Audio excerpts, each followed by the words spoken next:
I never believed in Bigfoot until an elderly Native American man showed me how to find one. What I saw that night in Olympic National Forest changed everything I thought I knew about what exists in the deep wilderness of the Pacific Northwest. This is the story of how ancient tracking methods led me face to face with a creature that most people think is just a legend. I work as a park maintenance worker in these woods, and I thought I knew them well, but I was completely wrong about what lives out there. My job isn't glamorous, but I like it well enough. The pay is decent, and I get to spend my days outside instead of stuck in an office. Most days I'm clearing trails, fixing wooden signs that hikers have carved their initials into, replacing broken fence posts, and doing general maintenance work. Sometimes I repair damaged bridges over the smaller creeks or clear fallen trees from the main pathways. During winter, I check for ice damage and make sure the trail markers are still visible, while in summer, I deal with erosion from heavy foot traffic. I'd been doing this work for 3 years and thought I knew these woods inside and out. I'd memorized the layout of dozens of trails and knew which areas flooded in spring and which ridges got the worst wind in winter. The forest felt predictable to me, a place I could navigate with my eyes closed. I'd seen all the usual wildlife you'd expect in a Pacific Northwest forest. Black bears near the berry patches, elk herds during migration season, coyotes hunting at dusk, plenty of deer, even a few mountain lions from a safe distance. Once I even saw a wolf slipping through the underbrush, though officially wolves aren't supposed to be in this area anymore. The forest felt familiar to me, full of natural wonders, but nothing supernatural. Every sound had an explanation, every track belonged to a known animal, every strange sight turned out to be shadows or weather patterns. I'd never seen anything I couldn't explain with basic wildlife knowledge. Looking back now, I realize I was walking through that forest completely blind to what was really there, missing signs that were right in front of me the whole time. The tourist season always brings stories about Bigfoot sightings. People claim they saw something tall and hairy crossing a trail at dusk, or heard strange howls at night that didn't sound like any animal they recognized. Some report finding giant footprints in the mud or seeing trees that had been twisted and broken in unnatural ways. My coworkers and I would laugh about it over coffee in the ranger station, rolling our eyes at the latest sighting report. We figured people were just seeing bears standing on their hind legs or hearing elk calls echoing weird through the valleys. Maybe they were spotting deer shadows in the fog, or just letting their imaginations run wild after hearing too many campfire stories. The Pacific Northwest has a whole industry built around Bigfoot tourism, and we assumed it was all just clever marketing designed to bring in tourist dollars. Gift shops sell Bigfoot keychains and t-shirts. Local restaurants have Bigfoot burgers on the menu. There's even a Bigfoot museum a few towns over with plaster casts and grainy photos. We thought it was all entertainment, not reality, just a fun gimmick to make money off gullible tourists. It was a Tuesday afternoon in late September, and I was finishing up work near one of the main trailheads. The parking lot was mostly empty because it was a weekday and the weather was turning cold. Summer was over and the fall tourist season hadn't really picked up yet. Just a few locals using the trails and nobody staying long. The sky was overcast and gray, typical Pacific Northwest weather where you can't tell if it's going to rain or just stay gloomy all day. A cold wind was starting to pick up, rattling through the pine branches and carrying the smell of distant rain. As I loaded my tools into the truck, I noticed an old man sitting on a log bench near the trail entrance. The bench faces the forest, and hikers usually use it to rest before heading back to their cars. But this man didn't look like he'd been hiking. He wasn't dressed like a hiker at all. No fancy, moisture-wicking fabrics or expensive boots. No water bottle clipped to his belt. No walking poles or backpack full of emergency supplies.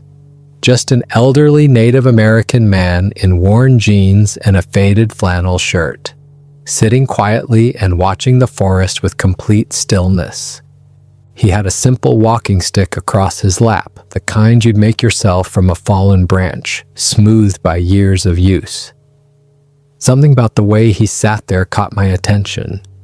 Most people fidget or check their phones or look around restlessly, but this man was perfectly still, just watching the trees like he was waiting for something specific. I walked over to make sure he was okay because part of my job is checking on people who might be lost or in trouble. Sometimes older folks get tired on the trails and need help getting back to their cars. When I got closer, I could see he had deeply weathered skin from spending a lifetime outdoors. Not the kind of tan you get from weekend hikes, but the permanent weathering of someone who lived outside. His long gray hair was tied back in a simple ponytail. Deep lines creased his face, especially around his eyes, like he'd spent years squinting into the sun and wind. He was just sitting there with perfect posture, that walking stick across his lap, staring into the trees with an intensity that made me curious about what he was looking at. I asked if he needed anything or if he was lost, trying to sound friendly and helpful without being intrusive. He turned to look at me slowly, taking his time, and smiled. His eyes were sharp and clear, not confused or tired at all. There was an alertness in his gaze that surprised me, a kind of awareness that seemed to take in everything at once. He said no, he was fine, just enjoying the quiet. Then he said something about how the forest was peaceful today, how the animals were calm.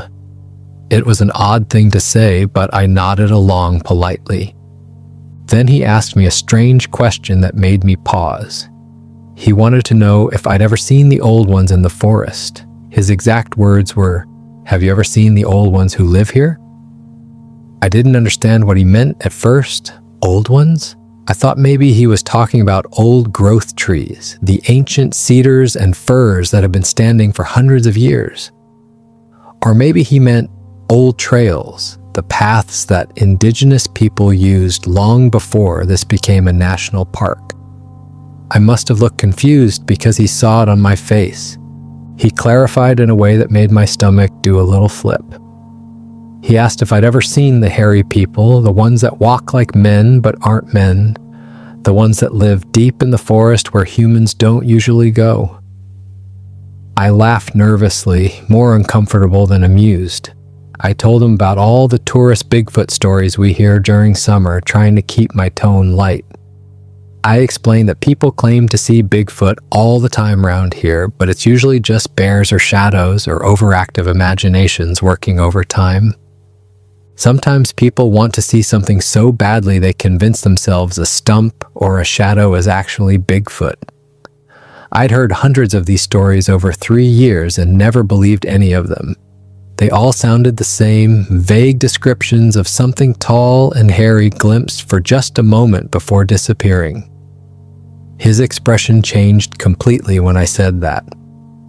The smile disappeared from his face and his expression became serious, almost stern. The air between us seemed to shift, and I felt like I'd said something wrong, like I'd dismissed something important. He told me his people had lived in these forests for thousands of years, long before it was a national park, long before the settlers came. They had always known about the Bigfoot. His ancestors had seen them, tracked them, lived alongside them in these same forests for generations beyond counting. He said the Bigfoot were real and still here, still living in the remote valleys and deep wilderness areas where few people ventured. Most people just didn't know how to look for them properly. They looked with their eyes, but not with their understanding, seeing only what they expected to see. His tone was completely matter-of-fact, like he was telling me it was going to rain tomorrow, or that bears liked salmon. Just a simple statement of reality from his perspective. There was no excitement in his voice, no attempt to convince me, just calm certainty. I asked if he was from one of the local tribes, and he nodded slowly. He mentioned which one, but asked me not to share that detail publicly because some of the old knowledge was meant to be kept private within the community. Some stories weren't for outsiders to spread around. I respected that request and told him I wouldn't share it. We talked for a few more minutes about the forest, about the weather turning cold, about how the trails were holding up after the summer traffic. I found myself genuinely curious despite my skepticism. There was something about the way he spoke, the absolute certainty in his voice, that made me want to know more. He wasn't trying to convince me of anything, wasn't selling anything, wasn't looking for attention. He was just stating what he knew to be true, take it or leave it. Before I left, he made an offer that surprised me. He said he could show me the signs if I was willing to learn. Most people walk through the forest completely blind to what's around them, he said, but he could teach me to see what was really there. Not just trees and rocks and animals, but the other inhabitants of the forest. The ones that most people miss because they don't know what to look for. I surprised myself by saying yes without really thinking about it. Something in his calm confidence made me want to know what he knew, to see what he saw. We agreed to meet the next morning at dawn, and I drove home that night wondering what I'd just gotten myself into. Part of me felt foolish, like I'd just agreed to go on a Bigfoot hunt with a stranger.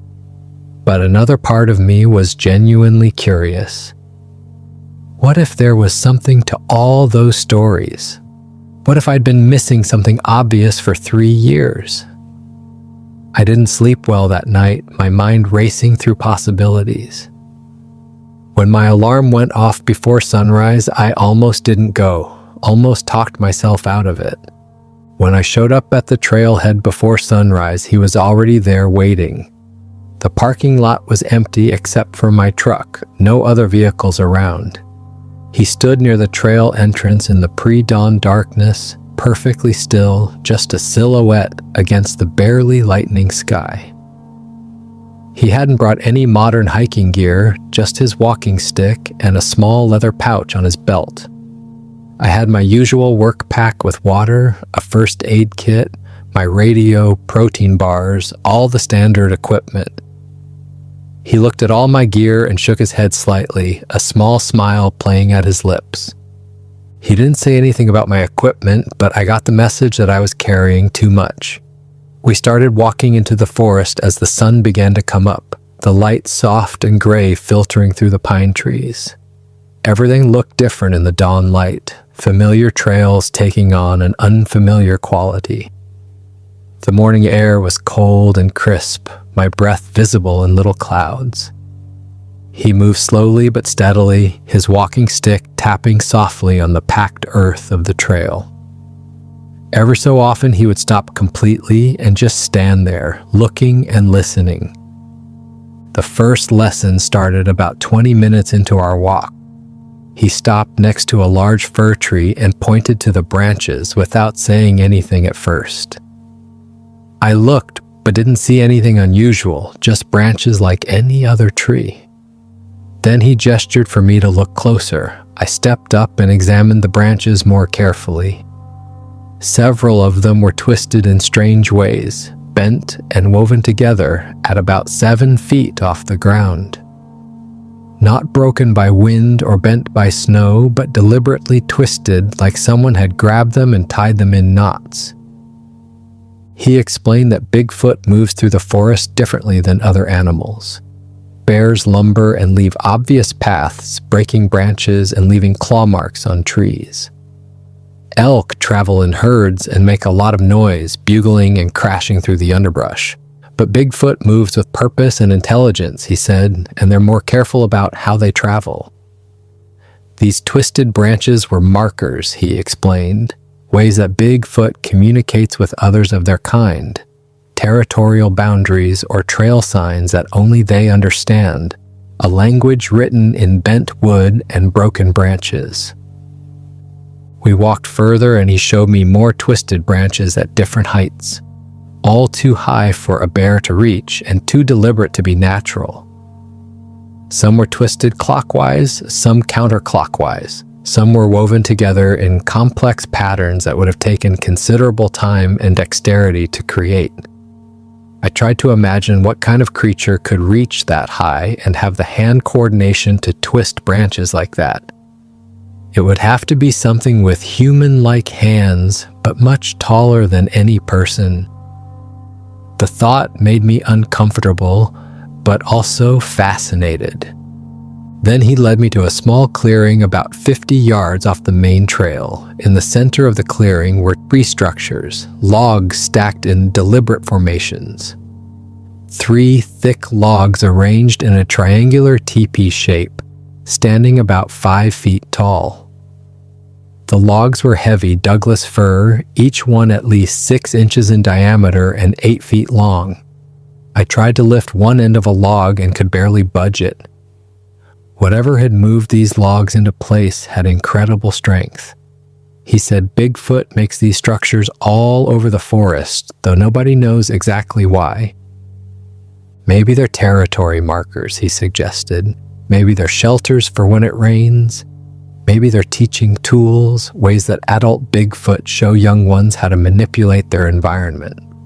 Or maybe they serve purposes we can't even guess at because we're not Bigfoot. He walked around the structure slowly, examining it from different angles. The logs showed no sign of tool marks, no saw cuts or axe marks. They'd been broken off trees by sheer force. Some still had bark on them and fresh sap oozing from the broken ends, suggesting this structure was relatively new. The strangest lesson came next. He told me to close my eyes and just breathe in the forest air, to forget about seeing and just focus on smelling. I felt silly, but I did it anyway, closing my eyes and taking deep breaths. At first, I only smelled what I expected, pine needles and damp earth, the clean smell of morning forest. But then he took my arm and led me about 20 feet to the left, guiding me carefully so I wouldn't trip. He told me to smell again, still keeping my eyes closed. This time there was something else underneath the pine and earth smells. A musky odor, thick and wild and pungent, stronger than any animal I'd encountered in 3 years of working here. It wasn't the smell of decomposition or rot. It was organic and alive, like the concentrated smell of a zoo, but wilder, more primal. It made my nose wrinkle and my instincts recoil slightly. He said that was the smell of Bigfoot. Once you know it, you never forget it, and once you can identify it, you can tell when Bigfoot is nearby even when you can't see them. We met every morning for the next week before my work shift started. Each day I learned to see the forest differently, noticing things I'd walked past 1,000 times without registering. He showed me what Bigfoot footprints look like in soft mud or snow. They're massive, easily twice the size of human footprints, sometimes reaching 18 inches or more in length. 5 toes clearly visible, arranged more like human toes than ape toes. The big toe isn't opposable like a gorilla's, but aligned with the others like a human foot. The interesting thing about the prints is how they sink deeper at the ball of the foot than at the heel. Human footprints do the opposite, pressing deeper at the heel because we walk upright with our weight distributed differently. But Bigfoot walks slightly hunched forward, he explained, putting more weight on the front of the foot with each step. It's a different gait than humans use, something in between human walking and ape locomotion. He showed me several old prints in dried mud along a creek bed, pointing out these details. He pointed out scratches on tree bark that I'd never noticed before. Long vertical gouges that started about 7 or 8 feet up the trunk and dragged downward, sometimes for 3 or 4 feet. The scratches were too high for a bear, and the pattern was wrong. Bears leave claw marks, but they're horizontal or diagonal from climbing, 4 or 5 parallel lines from their claws. These marks were different, deeper and wider, like something tall had reached up and dragged its nails down the bark. Maybe marking territory, he said, or maybe just scratching an itch. He explained that Bigfoot is most active at dawn and dusk, the times when light is transitional and most hikers are either just waking up or setting up camp. They avoid the middle of the day when trails are busy with people. They're smart enough to know when humans are around, and they generally keep their distance, staying in the deep woods where people rarely venture. That's why sightings are so rare, he said. Not because Bigfoot doesn't exist, but because Bigfoot doesn't want to be seen. They've survived this long by being incredibly good at avoiding humans. One morning, he taught me to listen for wood knocks. We were standing in a quiet section of forest when he picked up a heavy branch from the ground, a piece of deadfall oak about 3 feet long and thick as my wrist. He struck it hard against a tree trunk. The sound echoed through the forest, a deep, resonant knock that seemed to carry forever, bouncing off the hills and valleys. It was completely different from a woodpecker's rapid tapping or the sound of a hiker's walking stick. This was deep and purposeful, unmistakably deliberate. He said Bigfoot uses sounds like this to communicate across long distances, across valleys where they can't see each other. If you hear wood knocks in a pattern, 2 or 3 knocks with pauses between them, that's not a woodpecker or a hiker knocking snow off their boots. That's Bigfoot talking to another Bigfoot somewhere out of sight. They might be coordinating a hunt or warning each other about human presence or just checking in on family members. We stood there in silence for a few minutes after he made the knock, listening. Nothing answered, but I felt hyper-aware of every sound. He also taught me about habitat preferences and patterns of movement. Bigfoot likes to be near water sources, he explained, creeks and streams where they can drink and possibly fish, though he wasn't sure if they actually fished or just scavenged dead fish. They stay in thick cover where possible, dense forest where the canopy is heavy and the underbrush is tangled, places where visibility is limited and escape routes are plentiful. They're drawn to areas with berry patches and fruit trees, places where food is concentrated and easy to gather without expending much energy. His grandfather had taught him all of this when he was a boy, and his grandfather had learned it from the generations before him. This knowledge had been passed down for longer than anyone could really measure, accumulating over centuries of living alongside Bigfoot in these forests. It wasn't book learning or theory, it was practical knowledge gained from direct observation over countless generations. I was being given access to something precious, something that most people would never even know existed. The weight of that wasn't lost on me even as I struggled with my skepticism. On the 8th morning, he told me he wanted to show me something special. His tone was different that day, more serious, like we were graduating to a new level of understanding. We hiked deeper into the forest than we'd gone before, into a remote area I'd never patrolled for work. The trail was barely visible, overgrown with ferns and salal clearly not maintained by the Park Service. Moss covered everything, and the trees were enormous old growth, their trunks wider than my truck. We walked for over an hour, steadily descending into a valley I didn't recognize. At the bottom of the valley was a creek, maybe 15 feet wide, running clear and cold over smooth stones. The water was that incredible blue-green color you only see in pristine mountain streams, so clear I could count individual pebbles on the bottom. Massive cedars lined both banks, their roots exposed where the creek had eroded the soil. As soon as we got close to the water, I smelled it. That musky odor he taught me to recognize, hanging in the air like an invisible presence. It was much stronger here than in the other locations we'd visited, so strong it was almost overwhelming. The elder just nodded like he'd expected this and pointed to the muddy bank of the creek. I walked over carefully, my boots sinking slightly in the soft ground. There in the mud were footprints, huge footprints, at least 18 inches long and maybe 7 inches wide at the ball of the foot. They were fresh, I could see every detail. The individual toe impressions were clear, showing the pads, and even what looked like dermal ridges like you'd see on a human fingerprint. The mud had squeezed up around the edges of the prints, meaning they were very recent. These weren't old weathered tracks. My heart was pounding as I knelt down to look closer, my hands shaking slightly. 5 toes, just like he'd described, each one leaving a distinct impression. The depth of the prints suggested something incredibly heavy. I'm not a small guy, over 200 pounds, and my boots barely made an impression in that same mud. But these prints sank down almost 2 inches, suggesting whatever made them weighed 300 or 400 pounds at least. I measured my boot against one of the prints. My size 11 boot looked like a child's shoe next to it. The elder led me a little further along the creek bank. Following the tracks, they went right up to the water's edge and then disappeared where the Bigfoot had apparently waded into the creek.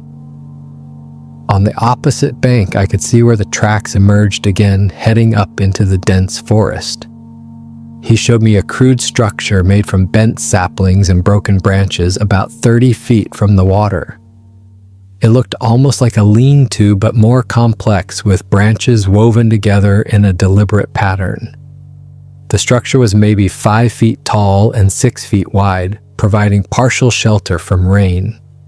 He said this was a Bigfoot shelter or marker, one of many scattered throughout their territory. They build these things and then move on, rarely using the same one twice. Some researchers think they're just for temporary shelter during rain, others think they might be territorial markers or even teaching tools for young Bigfoot. Then he pointed to something on the ground near the water that I'd almost stepped in. Scat, massive, and unmistakably fresh.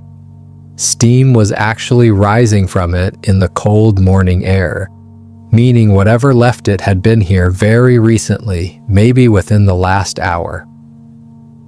I'm used to seeing bear droppings on the trails, and this was different in size and composition. It was easily 3 times the size of bear scat and filled with berry seeds I recognized as salmonberry and huckleberry.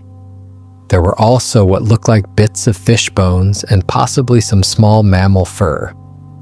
The elder said Bigfoot is omnivorous, eating whatever is available seasonally. Berries, roots, fish, small animals, possibly even deer if they can catch one.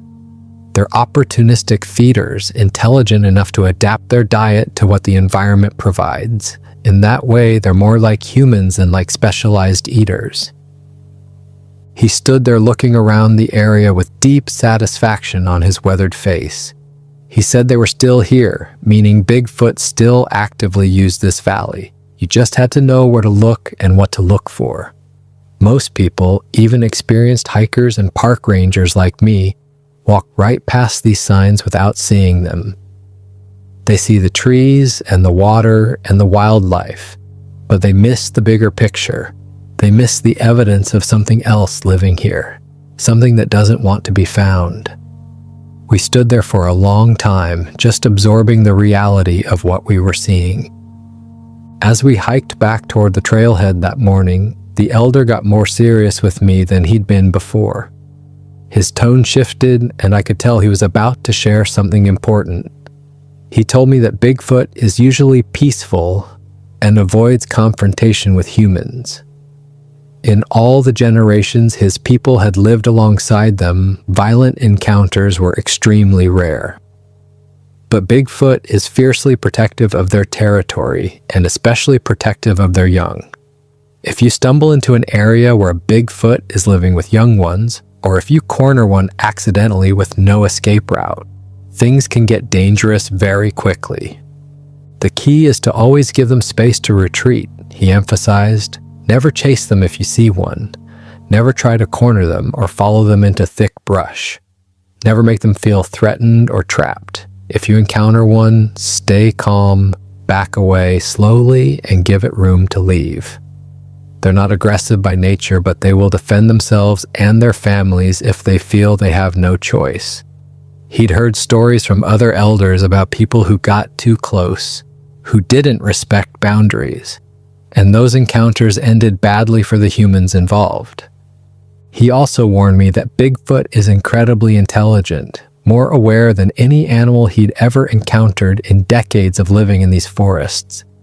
They can tell when they're being watched. They can sense human intentions somehow, reading our body language or maybe even our emotional state in ways we don't understand. His people believed Bigfoot had a different kind of intelligence than humans, not better or worse, but different.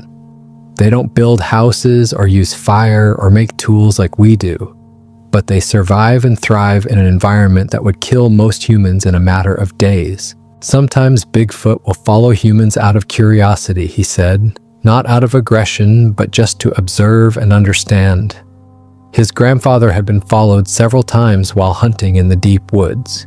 He'd hear footsteps matching his own pace, staying just out of sight in the trees. When he'd stop, the footsteps would stop. When he'd start walking again, they'd resume. When he'd intentionally change his pace, walking faster or slower, the footsteps would match the change. That was Bigfoot being curious, watching to see what the human was doing, maybe trying to understand human behavior and patterns. The biggest mistake people make, he told me with emphasis, is trying to prove Bigfoot exists. They bring cameras and recording equipment and make a whole production out of searching for them. They crash through the forest in groups of 5 or 10 people, talking loudly and shining flashlights everywhere, setting up cameras and motion sensors. Bigfoot avoids all of that. They're smart enough to recognize human technology and they associate it with danger. If you want to see one, you have to be patient, respectful, and quiet. You have to come to the forest on Bigfoot's terms, not your own. You observe and respect, you don't try to capture or prove anything. The moment you start thinking about proof, about convincing other people, you've already failed. Bigfoot will sense that energy and avoid you completely. The next morning, I went back to that valley alone. The elder told me I was ready, that I'd learned enough to try observing on my own. I felt nervous, but also excited, like I was about to take a test I'd studied hard for, but wasn't sure I could pass. I got to the creek area well before dawn, hiking in by the light of a dimming headlamp that I turned off as soon as I reached my destination. I positioned myself downwind of the creek, tucked into a dense thicket of young hemlocks where I had a good view of the water but was mostly hidden from view. The thicket provided perfect cover, the branches hanging low enough that I could crouch underneath them. I'd brought nothing that made noise or light. No radio because even with the volume off it occasionally beeped. No phone because the screen light would give me away. No watch because some watches beep on the hour. Just myself wearing dark clothes and a bottle of water that I'd opened beforehand so I wouldn't have to break the seal later. The elder had been very specific about this. Bigfoot associates human technology with danger. They might not understand what a phone or camera is exactly, but they know it means humans, and humans mean danger. I sat there in complete silence as the sun started to rise over the mountains. The forest woke up slowly around me. Birds began their morning song, starting with a few tentative chirps and building to a full chorus. Insects started their buzzing and clicking. Squirrels began chattering in the trees. The sounds built gradually, layer upon layer, until the forest felt fully alive. I waited and watched, barely moving except to slowly shift my weight when my legs started to cramp. I tried to be patient like the elder had taught me. Time seemed to move strangely when you're sitting perfectly still. Minutes felt like hours. My mind wanted to wander, but I forced myself to stay focused, scanning the tree line, watching the creek, listening for any sound that seemed out of place. Then I heard it. 2 sharp wood knocks echoing from somewhere across the valley, clear and unmistakable. Then silence. Then 2 more knocks, slightly different in pitch, like an answer from a different location. My My skin prickled and every hair on my body seemed to stand up. That was exactly what the elder had described. Bigfoot communication. The knocks had a deliberate pattern, not random, but purposeful. I stayed frozen, barely breathing. My heart was pounding so hard I worried the Bigfoot might hear it. The musky smell started to drift in on the morning breeze, getting stronger with each passing minute. Something was moving closer to my position. I could feel it even though I couldn't see anything yet. The air felt charged somehow, electric with anticipation. Then I saw movement through the trees, maybe 200 yards away across the creek. Something large and dark walking upright between the pine trunks. It was only visible for a few seconds at a time as it passed through gaps in the forest, appearing and disappearing behind trees. Too far to see clearly, but definitely walking on two legs. Definitely too tall to be a person, at least 7 or 8 feet tall from what I could judge at that distance. The way it moved was distinctive, not quite human, with a rolling gait that suggested immense power. I watched it move parallel to the creek on the far bank, heading deeper into the valley with clear purpose. It wasn't wandering or foraging, it was going somewhere specific. Then it disappeared into a thick stand of trees and I didn't see it again. I sat there for another hour hoping it would come back, but the forest just returned to normal.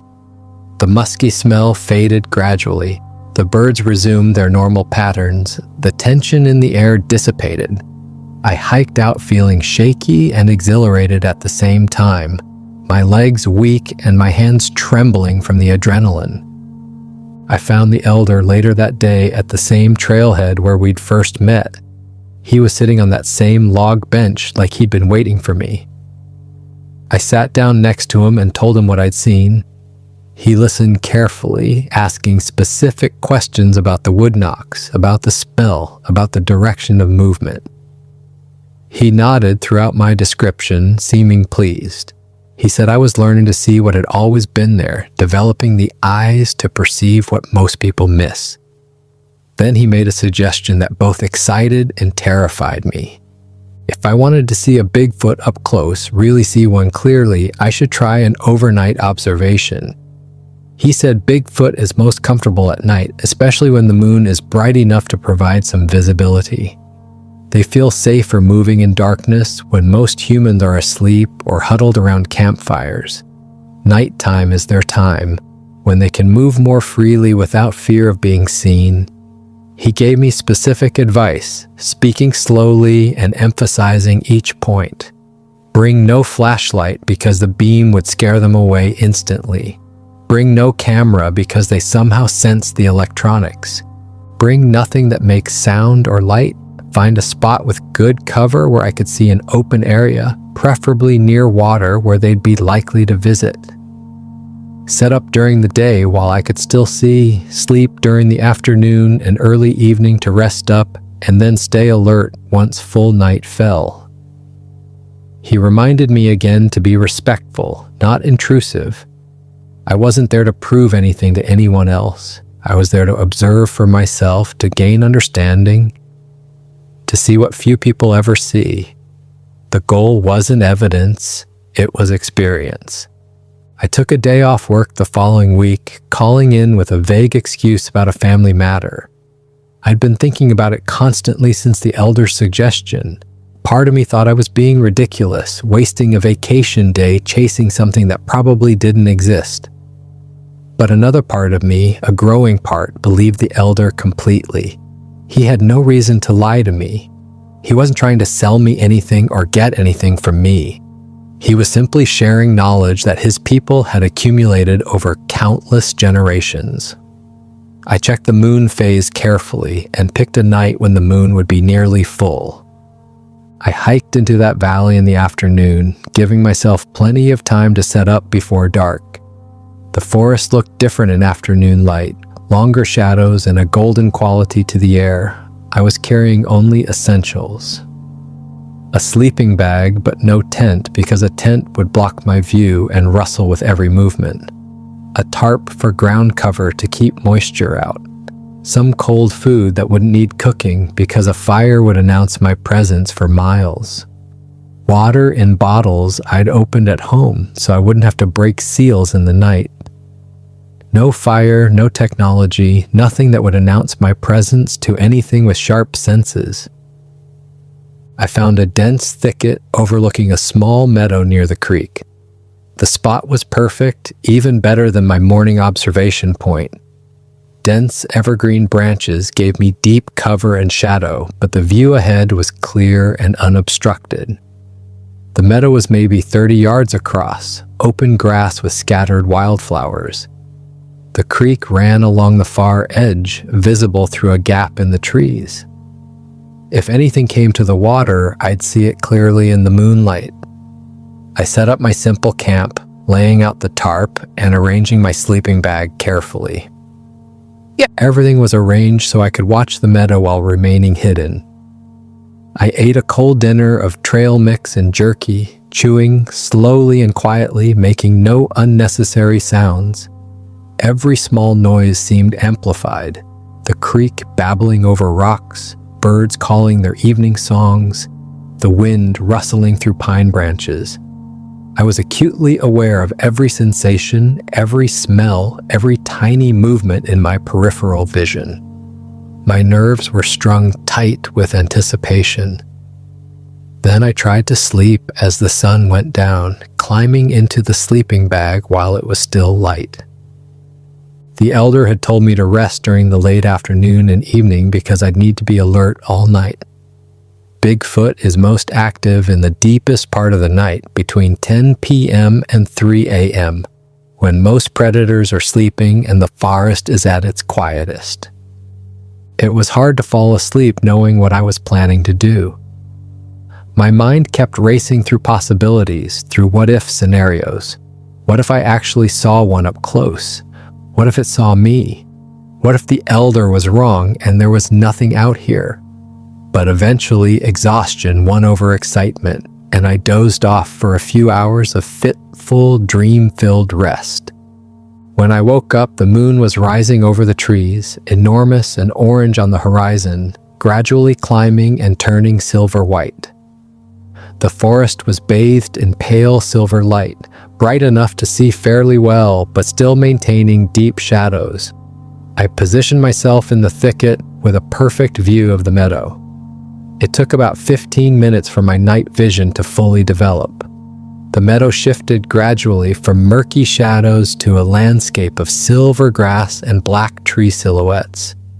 The forest had a completely different quality at night, transformed into something almost alien.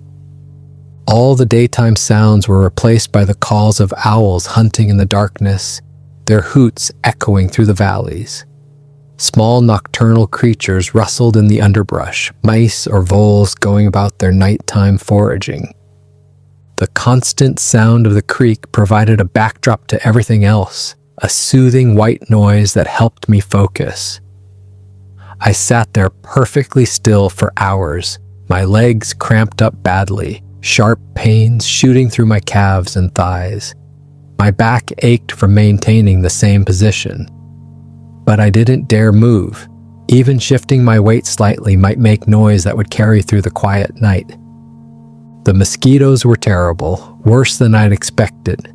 They bit my neck and hands and face, landing silently and feeding before I even realized they were there. I couldn't slap at them, couldn't wave them away, just had to endure the itching and the constant tickle of their legs on my skin.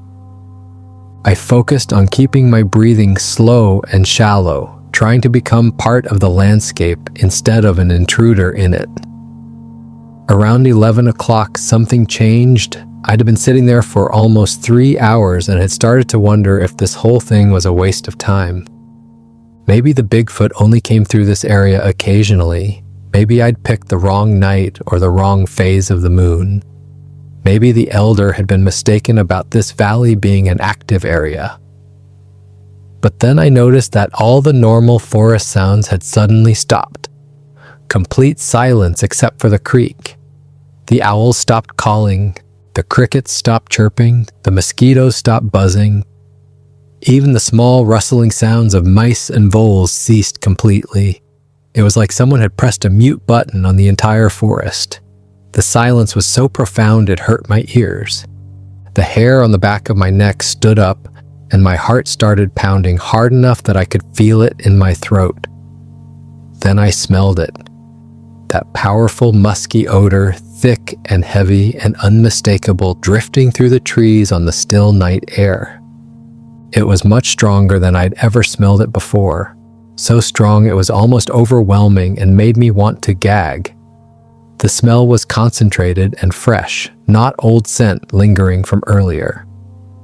Something was close, very close, maybe within 50 feet of my position. I heard heavy footfalls approaching from the forest side of the meadow. The sound of something massive and heavy moving through the underbrush with deliberate purpose. Small branches snapped with sharp cracks that echoed across the meadow. Dry leaves crunched under enormous weight, each step distinct and measured. The footsteps were slow and deliberate, not hurried, like whatever was making them wasn't in any rush and had no fear of anything in this forest. The sound got closer and closer. My heart was pounding so hard I thought it might give me away. Every instinct I had screamed at me to run, to get out of there. But I forced myself to stay frozen in place. A massive shape emerged from the tree line into the moonlit meadow. It was walking upright on two legs, easily 8 feet tall, maybe even 9 feet from what I could judge. The creature was covered in dark brown or black hair, long and shaggy, covering its entire body except for the face and the palms of its hands. Its shoulders were incredibly broad, much wider than any human, probably 4 feet across from shoulder to shoulder. Its arms hung down past its knees, long and muscular with visible definition even through the hair. The proportions were all wrong for a human, too tall and too broad. The face was flat in profile, not like an ape with a protruding snout and muzzle. It had a pronounced brow ridge that cast deep shadows over the eyes and a flat nose that was more human than ape. The head seemed to sit directly on those massive shoulders with almost no neck visible, giving it a hunched appearance.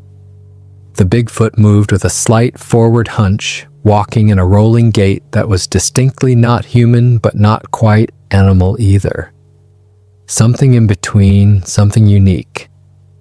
It moved with clear purpose across the meadow toward the creek, not looking around or acting nervous. Just walking like it owned this place because it did. This was its home and I was the intruder, the one who should be afraid. I watched every step it took, barely daring to breathe. The Bigfoot reached the creek and knelt down at the water's edge. The movement was fluid and natural, not awkward like you'd expect from something so large. It moved with surprising grace, lowering itself to the ground with the ease of a practiced motion. It cupped water in its hands, both hands together forming a bowl, bringing the water to its mouth to drink. The hands looked remarkably human in shape and proportion, 5 fingers on each hand, clearly visible in the moonlight. The fingers were thick and powerful, but had the same basic structure as human fingers. I could see what looked like opposable thumbs used to cup the water more effectively. The Bigfoot drank for a long moment, cupping water several times and bringing it to its mouth. Then it sat back on a large boulder near the creek bank, a rock about 3 feet tall that looked barely adequate to support such massive weight. The Bigfoot settled onto it like someone sitting down after a long walk, letting out a deep breath. The Bigfoot just sat there, apparently resting. Its massive chest rose and fell with slow, deep breaths. Each breath was visible in the cool night air, forming small clouds of vapor that caught the moonlight. The moonlight reflected in its eyes when it turned its head to look around. A brief flash of eye shine like you'd see with a deer or a raccoon caught in headlights. That glowing reflection of the tapetum lucidum behind the retina. That eye shine was startling, almost supernatural looking. The eyes glowed amber for just a second when the angle was right, then went dark again as the Bigfoot looked away. The Bigfoot made soft grunting sounds, low and guttural, almost like it was talking to itself or humming. Not words exactly, not any language I recognized, but some kind of vocalization that seemed purposeful rather than random. The sounds had a rhythm to them, rising and falling in pitch, almost musical in a strange way. It reminded me of how people sometimes talk to themselves when they're alone, just making noise to fill the silence or working through thoughts out loud. The Bigfoot seemed completely at ease, totally relaxed in its own territory, with no awareness that it was being watched. Then the Bigfoot reached down into the creek with one long arm, extending far out over the water. Water dripped from its arm as it pulled out a rock from the stream bed, a smooth river stone about the size of a grapefruit. The Bigfoot held it up to look at it, turning it over in its hands like it was examining the texture or the color or the shape. There was something curious about the gesture, something almost thoughtful, like the Bigfoot was studying the rock for reasons I couldn't understand. Maybe it was looking for specific characteristics. Maybe it was just enjoying the smooth texture. After maybe 10 seconds, the Bigfoot tossed the rock aside with a casual flick of its wrist. The rock arced through the air, spinning, and landed in the creek with a loud splash that echoed across the meadow. The Bigfoot watched where the rock landed, following its trajectory with its eyes. Then it picked up a stick from the ground near the boulder, a thick branch maybe 3 inches in diameter and 4 feet long. The branch was dead and dry, probably fallen from a tree years ago. The Bigfoot examined the stick for a moment, holding it in both hands. Then it snapped the stick in half with no apparent effort, like I might snap a pencil between my fingers. The sound of the wood breaking was sharp and loud, echoing across the meadow like a gunshot. The Bigfoot didn't even seem to strain, just applied pressure, and the thick branch broke cleanly in two. I flinched slightly at the noise, but the Bigfoot didn't seem to notice or care. It looked at the 2 pieces for a moment and then tossed them aside casually. The broken pieces landed in the grass with soft thuds.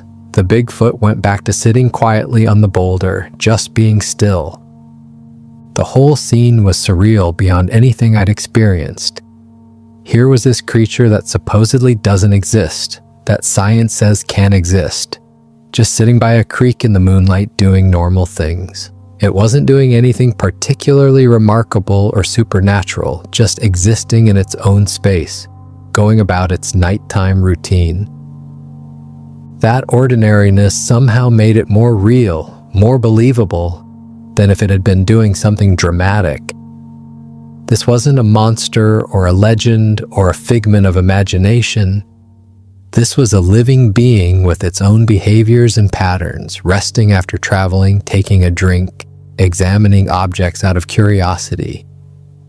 The Bigfoot sat there for maybe 20 minutes, just resting by the creek. I stayed perfectly still the entire time, even though my legs were screaming in pain from the cramped position. My back felt like it was going to spasm, but I didn't dare move even a fraction of an inch. Then suddenly the Bigfoot went completely still, every muscle in its body tensed visibly even through the hair.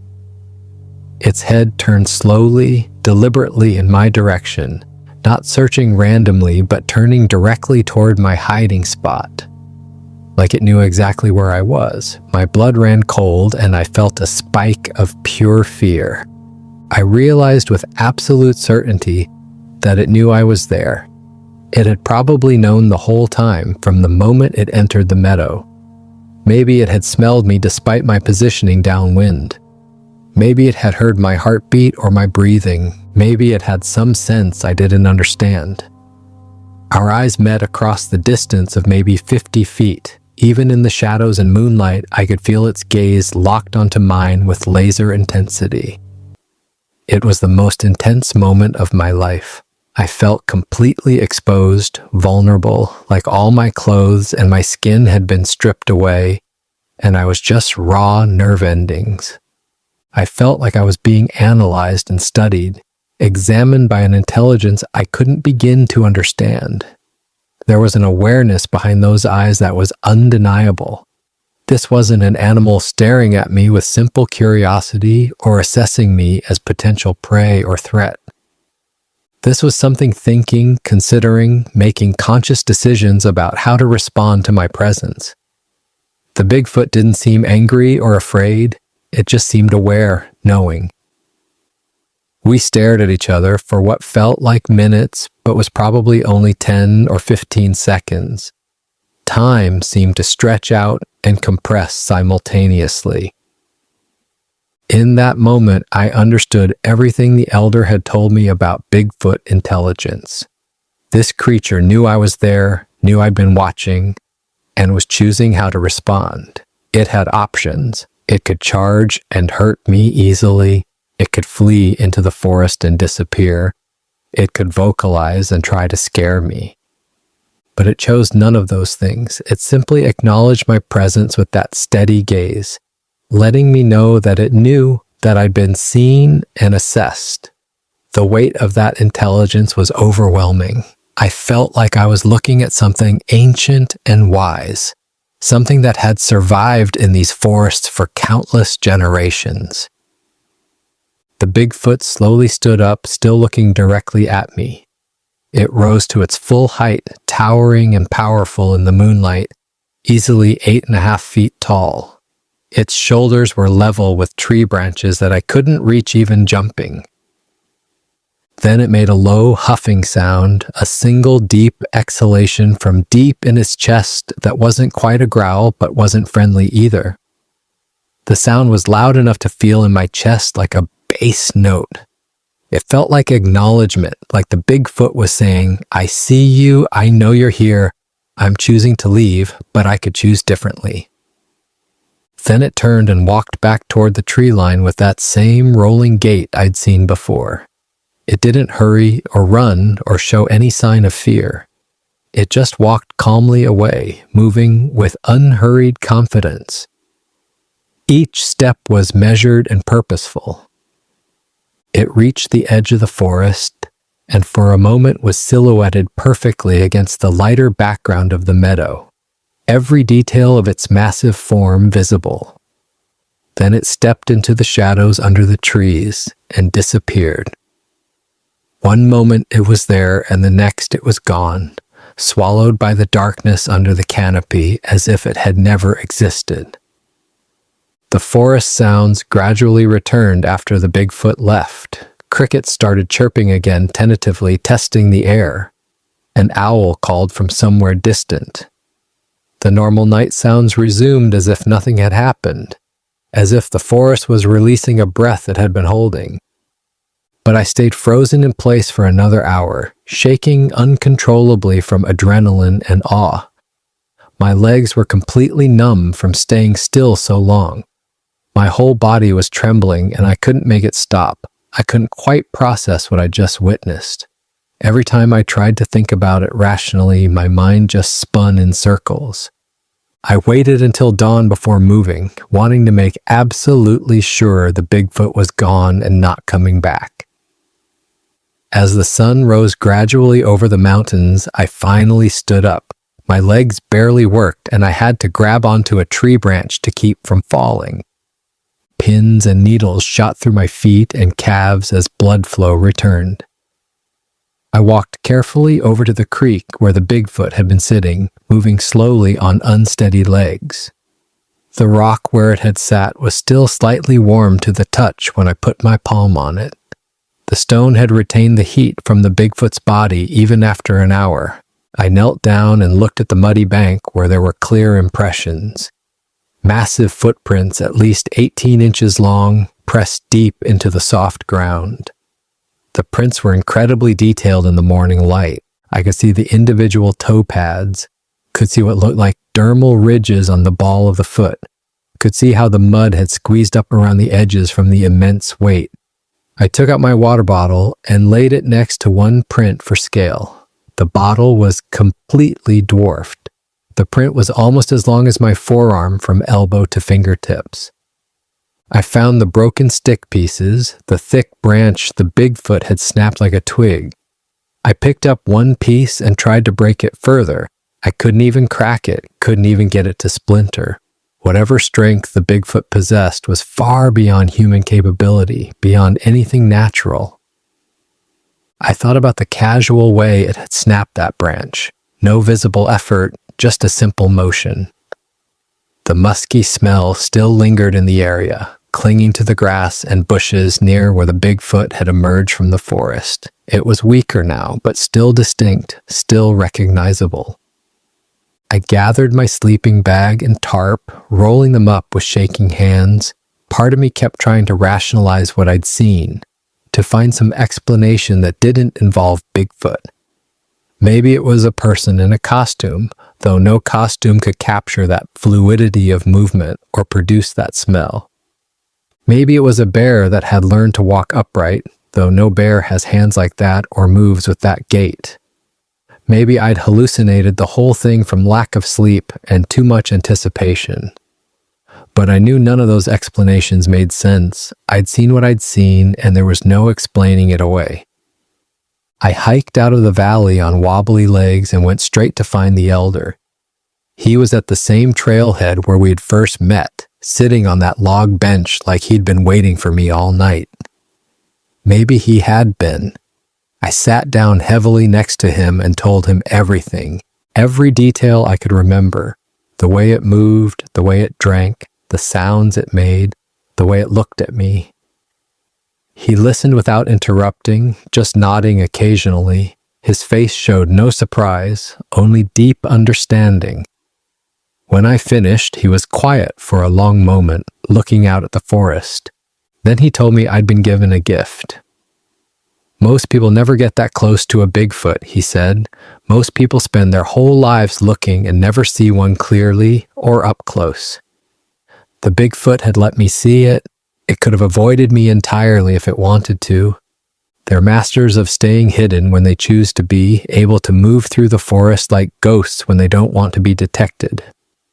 But this one had chosen to let me observe it for an extended period. It had even made eye contact with me before leaving, which was significant. The fact that it made eye contact showed it was comfortable enough with my presence that it didn't feel threatened, he explained. Or at least not threatened enough to flee immediately or react aggressively. I'd done everything right. I'd stayed quiet and still and respectful.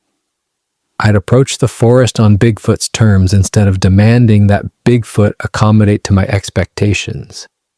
The Bigfoot had assessed me throughout the encounter, probably from the moment I entered the valley, and had decided I wasn't a danger. That was the closest thing to acceptance I was likely to get from a wild Bigfoot. I went back to my regular work routine after that, but everything felt different. I see the forest with new eyes now, aware of what might be watching from the shadows. When I'm clearing trails or fixing signs, I catch myself looking for the signs the elder taught me. Twisted branches, stacked logs, scratch marks on trees. And I find them everywhere once you know what to look for. The forest is full of signs that I've been missing for 3 years. Sometimes when I'm working in remote areas, I smell that musky odor on the wind and know a Bigfoot is nearby, probably watching me work from some hidden vantage point. I don't try to find it or see it when that happens. I just acknowledge it quietly in my mind and continue with my work. The elder was right about respect being the key. I'm in their home, not the other way around. I've never seen a Bigfoot that clearly again. I've caught occasional glimpses in the distance, dark shapes moving between trees, shadows that don't quite match the light. I hear wood knocks sometimes echoing through the valleys in the early morning, that distinctive pattern of deliberate knocks. But I haven't had another close encounter, and I'm okay with that. That one night by the creek was enough. The elder and I still meet occasionally when our schedules align, He asks if I've seen anything new, and I tell him about my observations. He confirms or corrects my interpretations, continuing to teach me to read the forest. His people have always known about Bigfoot and have a different name for them in their language. To them, Bigfoot isn't a mystery or a cryptid to be hunted and studied. They're forest spirits or guardians, ancient beings that have always been part of the landscape. They have intelligence and awareness that deserves respect, not exploitation. I still work in Olympic National Forest doing the same maintenance work I've always done. But now when I'm out there, I know what I'm looking for. I see the signs and acknowledge them. My co-workers still tell Bigfoot stories and laugh about tourists. I don't join in anymore. Some knowledge isn't meant to be shared with everyone. The elder says that Bigfoot will reveal themselves to those who are ready. Not ready in terms of equipment or location, but ready in terms of attitude. Ready to observe without trying to possess, ready to respect without trying to prove. That's my story. A Native American elder showed me how to find Bigfoot by teaching me to see the forest the way his people have always seen it. With awareness, with respect, with patience, and with openness to mystery. The Bigfoot is real, and I know that now with absolute certainty.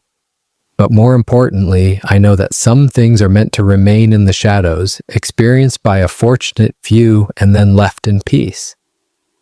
If you catch a glimpse of something you can't explain in the wilderness, remember what I learned. Don't chase it, just observe with respect and be grateful for the experience. For more interesting stories, check this out.